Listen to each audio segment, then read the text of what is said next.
E daí, parou para pensar um pouco nessa questão da justiça? Um tema difícil, né? Um tema que a gente chama de subjetivo.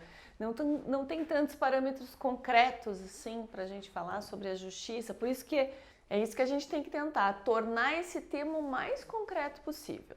Vamos ver um texto adequado, né? Como eu sempre falo, isso não significa que seja um texto nota 1000. Significa que o aluno conseguiu desenvolver um tema de modo organizado, com conectivos, em uma medida de solução mais para completa, mas por vezes não é a nota 1000.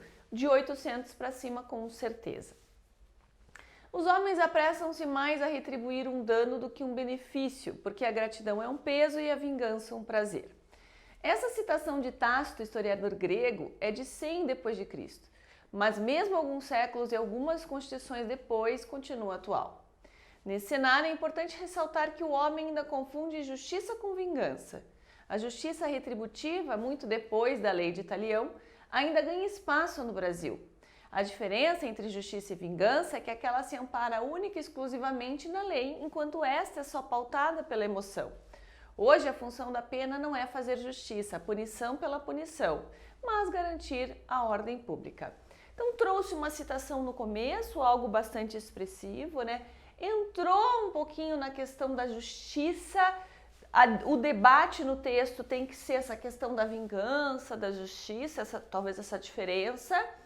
E aqui a gente tem o ponto de vista, né? Então, a questão da diferença de justiça e vingança, da emoção e a função da pena. Então, a ideia é que o aluno consiga desenvolver essas duas propostas. Vamos nessas duas questões debatidas na introdução. Vamos ver a continuação. Primeiramente, é fato que no Brasil parece que roubalheira e impunidade costumam andar juntas. Em tempo, foram bilhões desviados dos cofres públicos. Nesse cenário, é bem natural que o anseio pela justiça faça com que a vingança se sobressaia. Para arrefecer a sede de punição veio a Operação Lava Jato, que proporcionou a punição de tantos corruptos. No entanto, tanto a prisão em segunda instância quanto as conversas entre o então juiz do processo Sérgio Moro e o procurador, né, tá faltando um R ali, e o procurador da República Dallagnol revelam que os princípios constitucionais estão sendo postos de lado em nome da certeza da punição. Essas atitudes, por mais que acalentem os corações raivosos, vão contra a Carta Magna e tornam as punições questionáveis. Nesse sentido, mistura-se vingança com justiça, um elemento perigoso para voltarmos à época da justiça com as próprias mãos. Tem ali uma repetição de justiça, no primeiro parágrafo já acontecia isso, mas desenvolveu essa questão de passar o sentimento à frente da legislação, que é o que promete ali na introdução, né? A outra questão que a gente espera que seja desenvolvida é a função da pena, porque é o que foi prometido ali na introdução. Além disso, a pena não precisava ser tão cruel e desmedida para reduzir o índice de crimes, pois é a certeza da punição e não a dureza do castigo que serve de freio à criminalidade, apregoava o jurista Cesare Beccaria. Vale lembrar que a função da pena não é punir por punir, mas sim visar a reeducação e não a vingança. Basta lembrar que sempre existe a possibilidade de um inocente ser condenado injustamente para verificar que o conceito de justiça retributiva é muito equivocado. Por isso que, para garantir a ordem pública, não é necessário voltar ao olho por olho e dente por dente.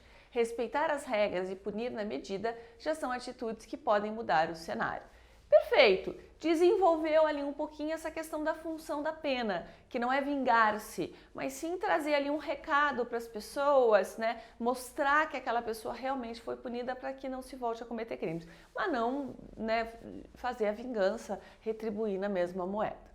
Tá faltando o quê? Medida de solução. Vamos dar uma olhada. Portanto, não há por que endurecer leis, mas sim intensificar medidas sociais para que todos tenham acesso à defesa bem feita e à cidadania, né? Juntou um pouquinho ali das duas coisas, a questão de endurecer leis, e isso não vai resolver o problema da justiça. Para isso, o Ministério Público deve fazer um mutirão de análise de casos pendentes, presos provisórios, para reduzir os casos de presos injustiçados. Um meio eficiente de conduzir a medida é contratar temporariamente, por meio de concursos, juízes das mais diversas áreas para juntos diminuírem o montante. Desse modo, a justiça, e não a vingança, será protagonista no Brasil. Temos todos os elementos, né, Ministério Público, fazer um mutirão de análise, reduzir os casos de presos provisórios, ela coloca ali injustiçados, porque alguns dos provisórios são injustiçados. Um meio eficiente é contratar temporariamente, né?